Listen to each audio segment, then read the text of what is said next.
My name is Mia. I am 26 years old.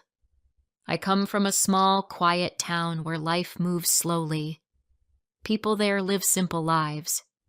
Most of them are farmers, shopkeepers, or workers in small factories. The roads are narrow. The houses are old. But there is peace in the air. My parents still live there. My father wakes early and works in the field. My mother takes care of the house and sometimes sells vegetables at the market. I have one younger brother named Kieran. He is smart and kind. I love my family very much. When I was a child, I liked to draw. I drew on paper, on walls, on anything I could find. I didn't have many toys, so drawing became my game. I drew my mother cooking. I drew the trees outside my window. I drew animals, stars, clouds, and houses.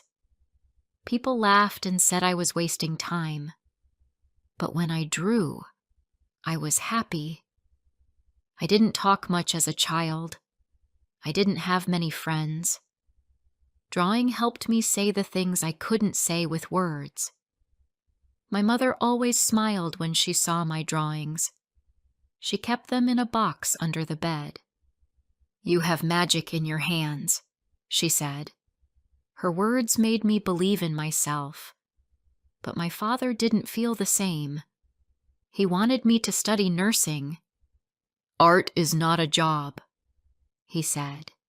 "It will not feed you." I never answered back. I just smiled and kept drawing when no one was watching. After school, I started working. I helped my mother at home and cleaned houses for money. I saved every coin I could. My dream was to go to the city and join an art school. I didn't know how, but I believed it was possible. Sometimes I skipped meals to save money. My friends went to movies. I stayed home and practiced sketching. People called me foolish, but I didn't care. My dream lived inside me like a quiet fire. At 22, I left my town. I took a small bag, my sketchbook, and a few clothes. My mother gave me a packet of food and hugged me tightly. "Be strong," she said. My father didn't say goodbye. He just sat outside and stared at the sky. My brother walked me to the bus station. "Write to me," he said. I nodded and smiled, but inside, I was scared. The bus left as the sun rose behind the trees. I looked out the window and said goodbye to my childhood. The city was big and loud. Cars honked. People rushed. Lights blinked all night. I had never seen so many people in one place. I found a small room to rent. It was dark and cold. The ceiling leaked during rain. The bed was too small. But I didn't care. I had my own space. I was free. I found a job in a bakery. I cleaned floors and washed trays. I woke up at 4 a.m. and walked to work. The owner was strict. She shouted a lot. My feet ached. My hands were always wet. But I didn't complain. I needed the job to survive. After work, I sat in the park with my sketchbook. I drew the people who walked by. A man feeding birds. A mother pushing a baby stroller. An old woman knitting on a bench. These small moments became my art. One day, I saw a sign outside a building. It said, "Art School. Admissions open." My heart beat fast. I went inside.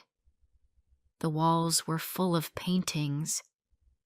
I could smell paint and paper. A woman at the desk gave me a form. Bring your best work, she said. I went home and worked all night.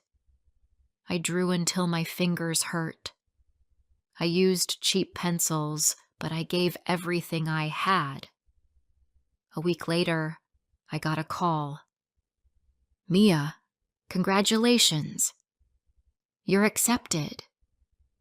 I couldn't believe it. I laughed. I cried. I sat on the floor and thanked the sky. I called my mother. She cried too. I knew you could do it, she said. I felt proud. For the first time, my dream was real. School was exciting but hard. Most students came from rich families. They wore nice clothes and carried expensive tools. They spoke English with confidence. I felt small. I didn't understand everything, but I watched closely. I stayed late. I worked hard. I listened to my teachers. One teacher looked at my sketch and said, "You draw with emotion. That is rare." Her words stayed with me. But life outside school was still a struggle. Rent was high. I couldn't afford art supplies. I took a second job cleaning offices in the evening. I worked from morning to night. I didn't sleep much. My body hurt. My back was sore. But I didn't stop. I couldn't stop. My dream was too big. I stopped buying nice food. I ate bread and tea every day. I wore the same clothes again and again. My shoes had holes, but I kept going. I told myself, just hold on, just a little more. My classmates talked about holidays and shopping. I smiled but stayed quiet. I had no money for fun. My only joy was drawing. Then, one night, everything changed. I was walking home after my cleaning job. It was late. The streets were empty. The lights were dim. My body was tired. My mind was full of stress. Rent was due. I had no money. My shoes were wet. I crossed the road without looking. A car came fast. I heard the sound. I felt the hit. My body flew. My head hit the ground. Then, darkness. I woke up in a hospital bed. My head was bandaged. My arm was in pain. My leg was broken. I couldn't move. A nurse stood near me. "You're lucky to be alive," she said.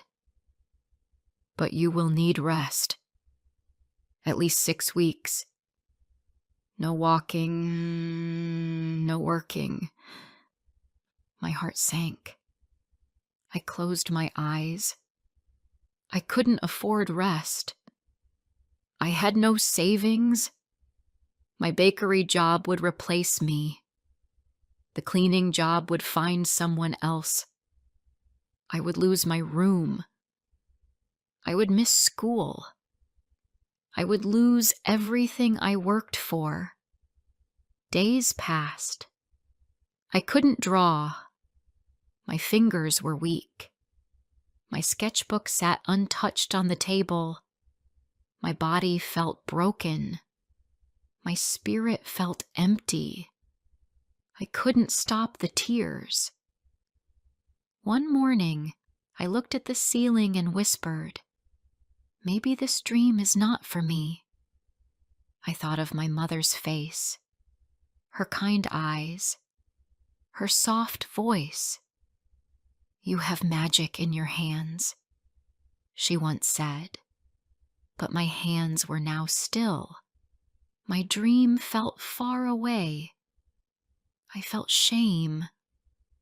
I felt pain. I felt like a failure. "I give up," I whispered. The words felt cold in my mouth. Then I heard a sound. A knock on the door. Soft, gentle. And a voice followed. "Mia, are you awake?" Before I share the rest of my story, I need to know, where are you listening from? Knowing someone hears me, understands me, gives me strength. It was my classmate Zara. I didn't know her well. We spoke a few times at school. She was always quiet like me. I was surprised to hear her voice at my door. I stayed silent. I didn't want to talk. I didn't want anyone to see me like that. But she knocked again. "Mia," she said softly. "I heard what happened. I brought something for you." I slowly sat up. My body ached. I pulled the blanket over my legs. "Come in," I said in a low voice. Zara walked in with a small bag in her hand. She looked around the room. It was dark and cold. My clothes were in a pile. My sketchbook was covered in dust. She looked at me and smiled. "You look tired," she said gently. I gave a small nod. She took out a small box from the bag. "It's soup," she said. "I made it for you." My eyes filled with tears. I didn't remember the last time someone did something kind for me. She sat down next to my bed. We didn't speak for a while. Then she looked at the sketchbook. "I always liked your drawings," she said. "They feel real, like they come from the heart." I looked away. "I haven't drawn in weeks," I said. "I can't. My hands hurt. My leg is broken. I lost my jobs. I think it's over." Zara didn't answer. She reached for the sketchbook and opened it slowly. "These are beautiful," she whispered. "You're still the same person. You just need time." She stayed for an hour. She told me what I missed in school. She said our teacher asked about me. "Everyone hopes you come back soon," she said. Before leaving, she placed the soup on the table. "You don't have to draw now," she said. "Just heal. But don't forget who you are." When she left, the room felt a little warmer. That night, I drank the soup. It tasted like home. I thought of my mother. I thought of the fruit stand. I thought of the wooden box under her bed, full of my drawings. She believed in me before I believed in myself. I closed my eyes and cried, not from pain, but from something softer, a feeling I hadn't felt in a while. Hope. The next morning I tried to sit up. My arms still hurt, but I could move my fingers. I picked up the pencil. I held it for a few seconds. It felt strange, like touching a part of me I had forgotten. I slowly opened the sketchbook. The paper was cold. My hand shook. but I made one small line, then another. I drew my window. I drew the tree outside. I drew a bird sitting on the wire. It wasn't perfect, but it was mine. I smiled. Each day, I drew a little more, sometimes for 10 minutes, sometimes just one sketch. But every line felt like healing. My body was weak, but my heart felt stronger. I wrote letters to my mother and brother. I didn't tell them everything, but I told them I missed them. I told them I was trying. 2 weeks later, I got a letter from school. It said my teacher had spoken to the school manager. They would hold my spot in class. I could return when I was ready. I cried again, this time with relief. I hadn't lost everything. There was still a place for me. My dream wasn't over. Zara visited again. She brought some pencils and colored pens. "You're getting better," she said. I showed her my latest sketch. It was of her, sitting by my bed, holding the soup bowl. She laughed. "You made me look nicer than I am," she said. We both laughed. It felt good to laugh again. A few days later, I started walking with help. The nurse gave me a wooden stick to use. My steps were slow, but I was moving. I told myself, every step is one more closer to your dream. I repeated it like a song. Every time my leg hurt, I said it again. One morning, I went outside. The air was cool. The sun was soft on my face. I sat on a bench near the hospital gate. I took out my sketchbook. I drew the trees, the people, the parked cars. I watched the world with new eyes. I saw pain. I saw love. I saw stories in every face.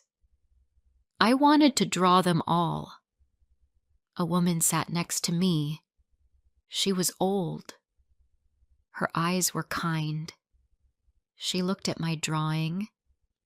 "You're an artist," she said. I smiled and said, "Trying to be." She nodded. "We are all trying, dear. Keep going." That small sentence stayed in my heart. Weeks passed. I healed slowly. I started going out more. I walked to the corner shop. I cooked simple meals. I cleaned my room. I packed away the sadness little by little. I called my mother. Her voice brought tears to my eyes. "I'm proud of you," she said. That was all I needed to hear. One day, I received a message from my teacher. "The school is hosting a small art show. Would you like to send one drawing?" I froze. I didn't know if I was ready. My hands were still slow. My confidence was still low. But then I thought about the little girl who once drew on the walls. I thought about the soup from Zara, the pencil in my hand, the hope in my chest. I said yes. I worked on the piece for 3 days. I drew a young woman sitting in a small dark room. Her eyes were tired. Her leg was in a cast, but she was holding a pencil. Around her were shadows, but there was also a small light coming from the window. It was simple, but it told my truth. I called it Still Standing. Zara helped me send it to the school. She told me later that people stopped to look at it. Some even cried. My teacher said, "Your work speaks for you, and your voice is strong." For the first time in months, I felt like I belonged. I returned to class the next month. I walked slowly with my stick. My classmates clapped when they saw me. Some hugged me. My teacher smiled and said, "Welcome back, artist." I sat in the back and opened my sketchbook. I looked around. I was the same girl, but I had changed. I had fallen, but I had stood up again. I remembered why I started. I didn't draw for money or fame. I drew because it was my truth, my peace, my voice, and no one could take that away. I came back to class like a stranger returning home. My seat was the same. The walls were the same. The smell of paper and paint filled the air. But I was different. I had been broken. I had almost quit.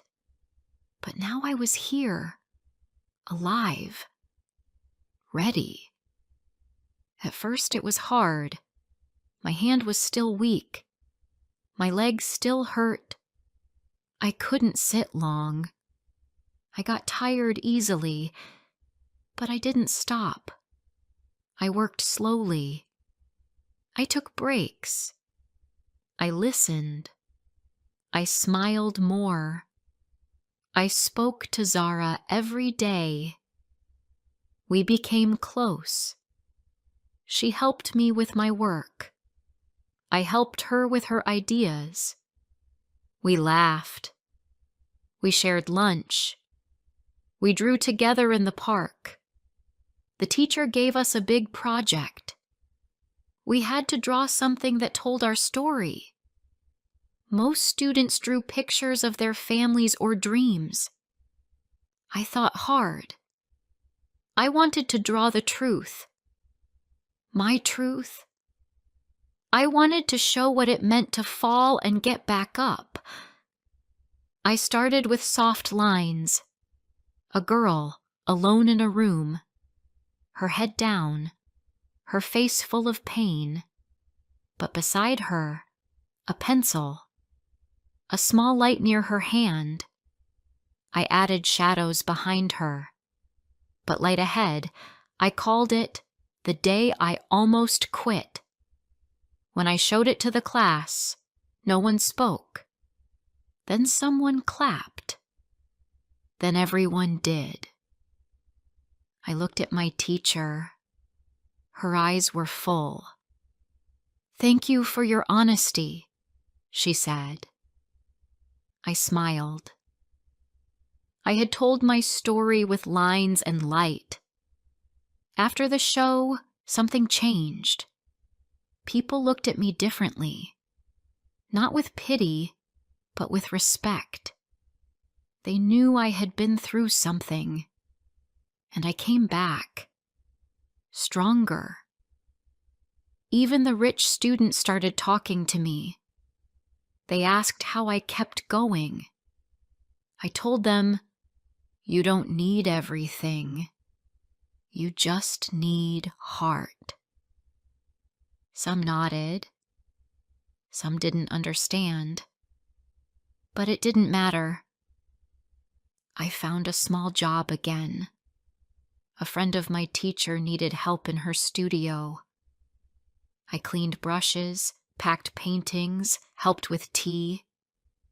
She paid me a little, but I was happy. I could eat well. I bought new shoes. I sent a little money home. My mother called and said, "We are proud of you." That meant everything. One afternoon, I sat in the park. I saw a little girl drawing in the sand with a stick. Her eyes were full of light. She didn't care who watched. I saw myself in her. I went to her and gave her a pencil. She looked at it like it was treasure. I smiled and said, "Draw your heart." She nodded. I walked away slowly. My chest felt warm. Months passed. I finished the year. I got good marks. My teacher said I had something special. She said, "You feel what others don't. That's your gift." I wanted to believe her, but I still had fear. I still remembered the days I wanted to give up. I still heard my father's voice. Art is not a job. But now I knew better. One day, I got a letter from a gallery. They had seen my work at the school show. They liked it. They asked if I had more pieces. My hand shook as I read the words. A real gallery. I never dreamed of this. I showed the letter to my teacher. She smiled wide. "You're ready," she said. I worked every evening for 2 weeks. I drew people from the hospital. I drew Zara's smile. I drew the girl in the park. I drew my mother's hands. I drew light and shadow, pain and peace. I gave them all to the gallery. They placed them on the wall. On the day of the show, I wore my best dress. I brushed my hair. I walked in with Zara. The room was full. People stood and looked at my drawings. Some took photos. Some asked questions. One woman said, "Your work feels alive." A man asked if he could buy one. My heart raced. I smiled. "Yes," I said. That night, I called my mother. "Mama," I said, "someone bought my drawing." She cried. "I told you," she said. "You have magic in your hands." My father took the phone. His voice was quiet. "I was wrong, Mia," he said. "I am proud of you." I cried too. I had waited so long to hear those words. A month later, I returned to my hometown. I took a bus like before, but this time, I came back stronger. My brother met me at the station. He had grown taller. We hugged for a long time. "You did it," he said. I smiled and said, "Not yet, but I'm on my way." At home, my mother had cleaned the house. She made my favorite food. My father sat at the table. He didn't speak much, but he gave me a small gift. Inside was the old wooden box, the one with my childhood drawings. "Keep this safe," he said. "Never forget where you started." I held the box and nodded. "I won't." That evening, I walked through the town. People waved. Some asked where I had been. Some didn't recognize me. But I felt no anger, no pain. I had left as a girl with a dream. I returned as a woman with a story. Today, I still live in the city. I still draw. I still struggle. But I don't fear failure anymore. I know what it feels like to fall. I know what it means to get back up. And now I help others too. I teach art to children in small schools. I tell them, you don't need perfect tools. You just need heart. I see myself in their eyes. I see their dreams. And I whisper, don't give up. Because once I almost did, but I didn't. And that made all the difference. If this story touched your heart, don't forget to like, comment, and share. More emotional and inspiring stories are coming soon. My name is Rachel. I am 38 years old. I work at Chase Bank. I am the branch manager in a small town in the United States. I have worked here for almost 12 years. Every morning, I wake up early, dress neatly, and reach the bank before everyone else. I open the door, turn on the lights, and check the cash reports. I walk around the office and greet my team. They smile and say good morning. They respect me. I respect them too. I always say, a good manager is also a good listener. My office is small but quiet. There is a large window behind my chair. I can see the street from there. Every day, I see people walking past. Some walk fast, some slow, some look tired, and some look worried. Many of them come inside. They sit across my desk. They ask for one thing: money. In a bank, money is not a gift. It is a loan. And a loan is a chain. Once you take it, you carry it until the end. I have seen people break under that weight. I have seen marriages fall apart. I have seen small business owners lose everything. That is why I always say the same thing first. Are you sure you need this loan? Some people look confused when I ask. Some think I do not want to help. But I do.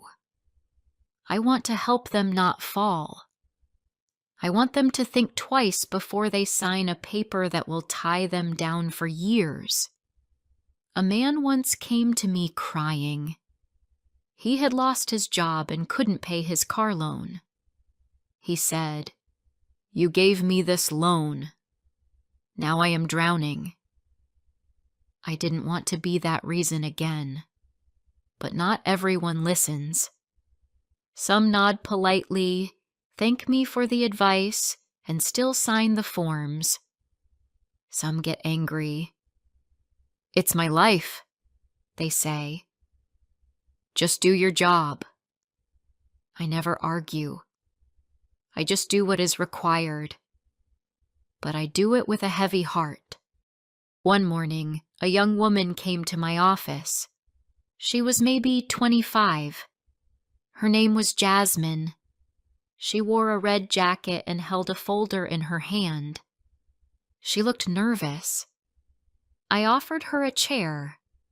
She smiled weakly and sat down. She said she wanted a loan to start a small bakery. I asked, "Do you have experience?" She shook her head. "I just bake at home." I asked, "Do you have a business plan?" She said she wrote something last night. Her hands were shaking. I looked at the folder. It had numbers that didn't add up. Rent was too low, sales were too high, and there were no costs for electricity, insurance, or slow months. I closed the folder and looked at her gently. I said, "I think you have a good dream, but I don't think this is the right time." She looked down. Her eyes became red. She said, "Everyone said no. You were my last hope." My heart sank. I didn't want to hurt her, but I didn't want to lie. You need more time, I said. You need to plan better.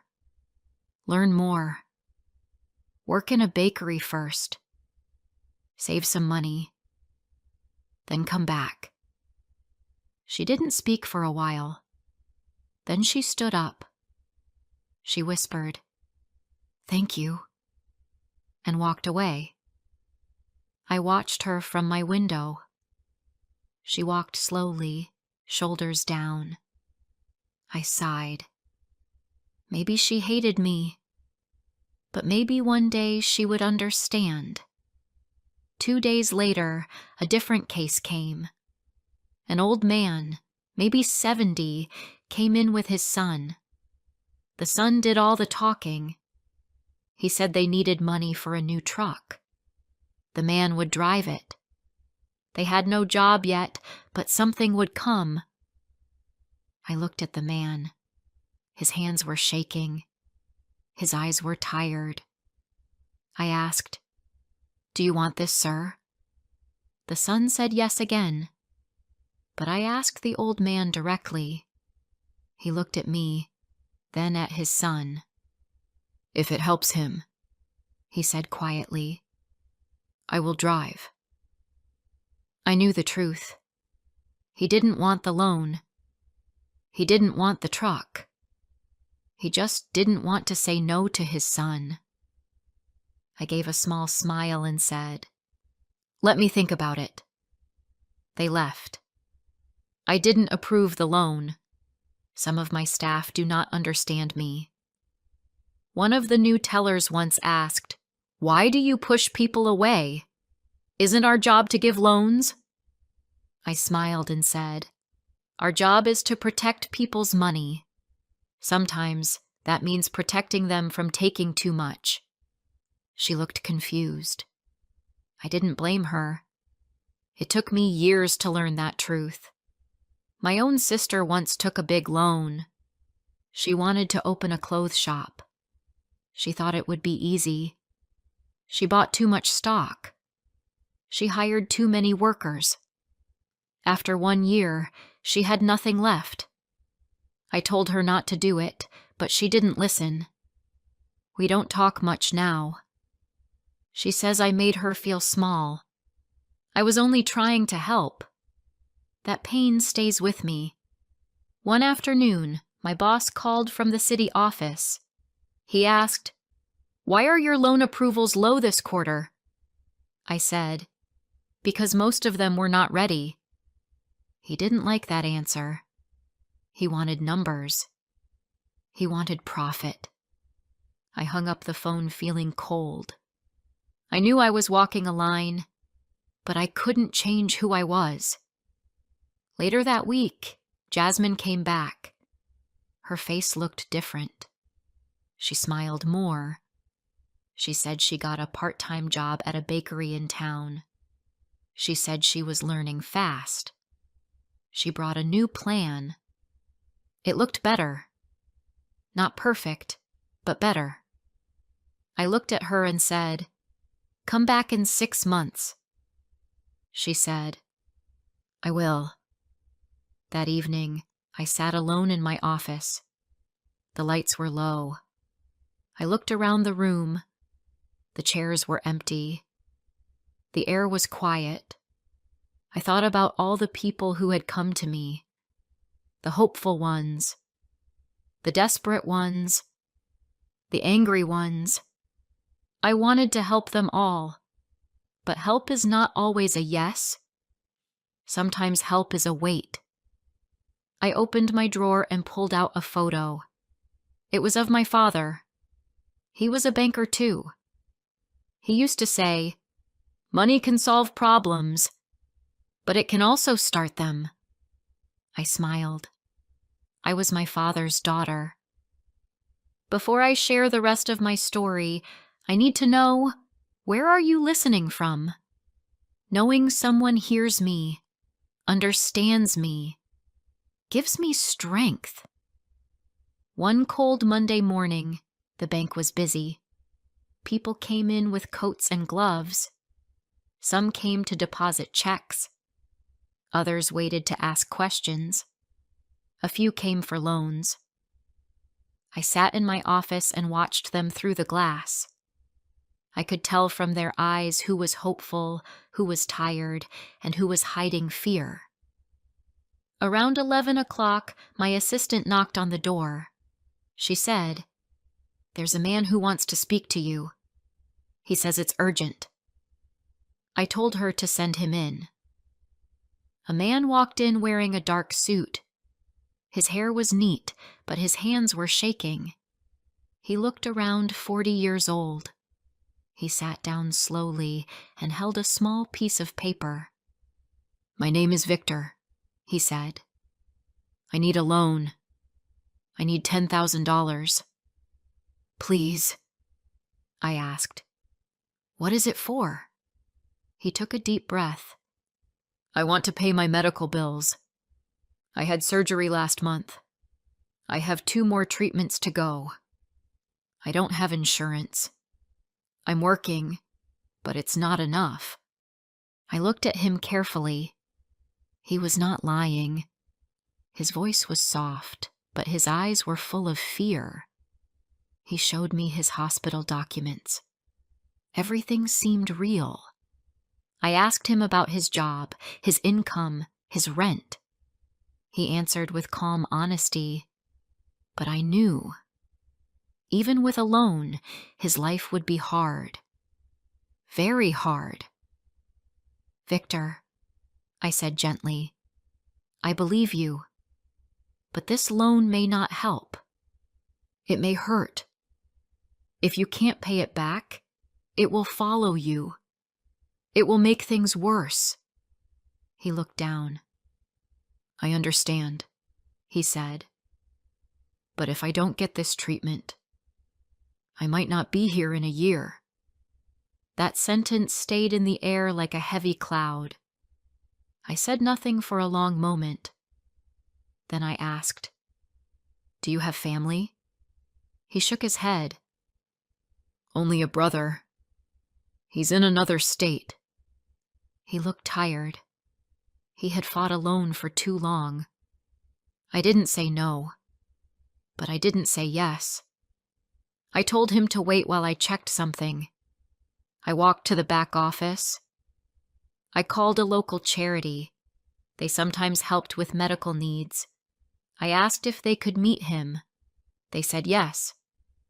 I walked back into my office and said, "There's someone I want you to talk to. They may help. Please trust me." He blinked. Then he nodded. I didn't give him a loan, but I gave him a chance. Later that week, I heard the charity paid part of his bill. He came back to say thank you. His hands still shook. But now, they also held hope. Not every day had stories like that.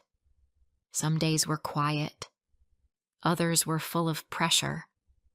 The bank had targets. I had meetings. There were complaints. One man got angry because I didn't approve his credit card. He said, "You're just sitting there, judging people." I wanted to say, "I'm trying to protect you," but I stayed quiet. He walked out, slamming the door. That evening, I stayed late. The bank was empty. Outside, the streetlights came on.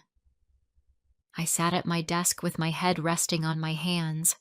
I wondered, am I doing the right thing? What if I'm wrong? What if I should just say yes like everyone else? Just then, my phone buzzed. A message from Jasmine.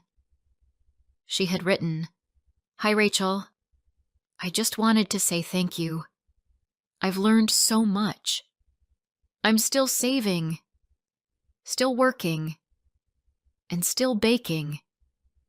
I smiled. It was a small message, but it gave me strength. I closed my eyes and breathed deeply. The next month, something unusual happened. A man came in wearing a bright blue jacket. He smiled at everyone. He shook hands with my assistant. He had a big laugh. People looked at him with curiosity. He walked into my office without knocking. "Hello, Miss Bank Manager," he said. I looked up, surprised. "Can I help you?" I asked. He sat down, still smiling. "My name is Dennis. I run a car dealership. Small one. I need a loan to grow my business. More cars, more staff, more sales." Pulled up his records. He had taken loans before. Some paid on time, some not. His credit was not clean. I said, "Your last loan was late by 6 months." He nodded. "Yes, I had a rough year. But I'm back on track. You can trust me." I stayed calm. "I need to see your plan. Not just words, numbers, proof." He pulled out a large folder. It was full of notes, price lists, contracts, and pictures. Some things looked good. Others made no sense. I told him I needed more time to review. Dennis visited 3 more times. Each time, he brought more documents. But something always felt off. His energy was too high. His answers too quick. I called a contact at another bank. They said Dennis owed them money too. I decided to say no. When I told him, he stood up and laughed. "You'll regret it," he said. "One day you'll see me on TV, making millions." I smiled politely. "Maybe. But today is not that day." Some of my staff started calling me the gatekeeper. They said it as a joke, but I knew they meant it with respect too. I trained the new employees to listen before they speak, to ask why before how much. We didn't give money. We gave trust. That was our strength. One morning, a woman came in pushing a stroller. She was young, maybe 22. Her baby was sleeping. She wanted a small loan for a sewing machine. She wanted to work from home. She showed me pictures of dresses she made by hand. They were beautiful, simple, but full of care. I asked her how much she made from her orders. She said not much, but enough for baby food and diapers. She said her husband left a year ago. She didn't complain. She just looked tired. I gave her advice. I said, "Save a little more, keep sewing, build a small group of customers first." She looked at me and said, "No one ever gives advice at a bank. They just give bills." I smiled. "Well, I'm not like everyone." She smiled back. "I can see that." That day, I didn't feel like a banker. I felt like a teacher, a mother, a friend. I walked out of the office and looked at the people waiting, young and old, rich and poor. Some dressed well. Some wore old coats. But all had one thing in common. They wanted someone to listen. And so I kept listening, not just to their words, but to their fears, their dreams, their silent hopes. That was my job. That was my purpose. It was a Friday morning when everything changed. I was sitting at my desk, reading emails. The sun came through the window. It was a quiet day. A few people waited in the lobby. I thought it would be a normal end to the week. Then I got a call. It was from the district office. A woman named Marlene wanted to speak to me. She was part of the risk team. She asked about my loan approvals. She said my branch was behind targets again. "You're one of our best managers," she said, "but your loan numbers are too low." I didn't say anything at first. Then I said, "Because I turn away people who are not ready. I do what's right, not what's fast." Marlene paused. Then she said, "We're sending someone next week to observe your branch. It's just a review. Nothing personal." But I knew what that meant. Someone would come to watch how I work. They would sit quietly. They would take notes. And they would judge everything I do. That evening, I walked home feeling heavy. My small apartment felt colder than usual. I sat on the couch and stared at the ceiling. Was I wrong? Was I too strict? Should I have said yes more often? The next Monday, a man named Alex came to the branch. He was tall, quiet, and polite. He didn't smile much. He had a laptop and a notebook. He watched everything. He sat in the back corner of my office. He said nothing, just typed. I tried to ignore him, but I could feel his eyes on me. Every meeting felt different.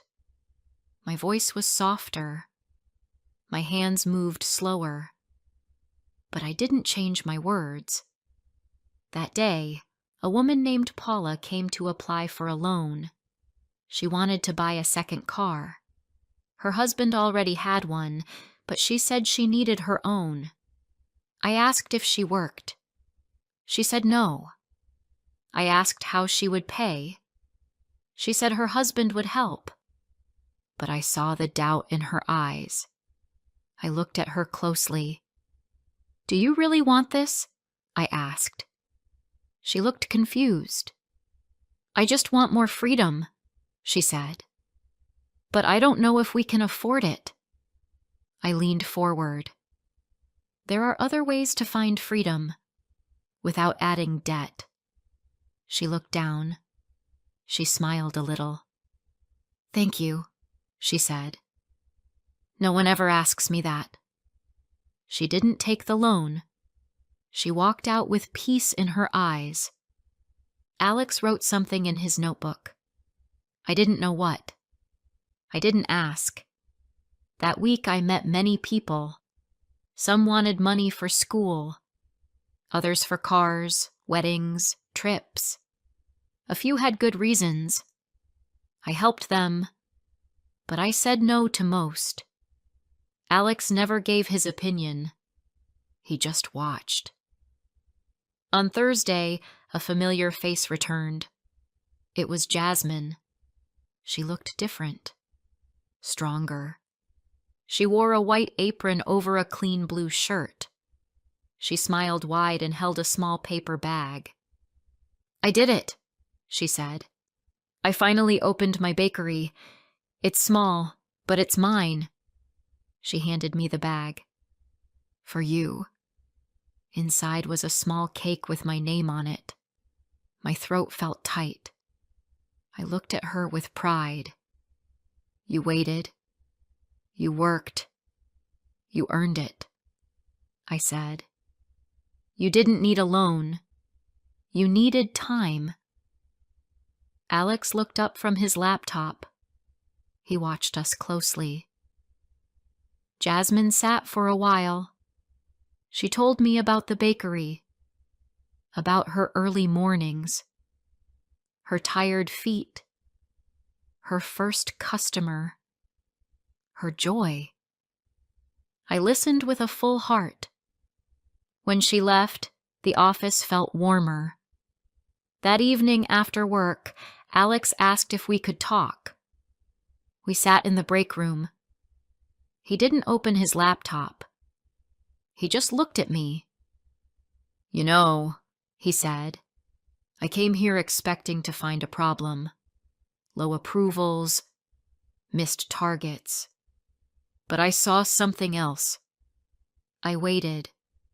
He continued. I saw people leaving your office with empty hands, but full hearts. I saw people change their minds. Not because you said no, but because you made them think. I said nothing. He smiled a little. I used to think loans helped people, but now I see. Sometimes not giving is the real gift. I felt something lift inside me. I had been waiting for someone to understand. You'll get a good report, he said.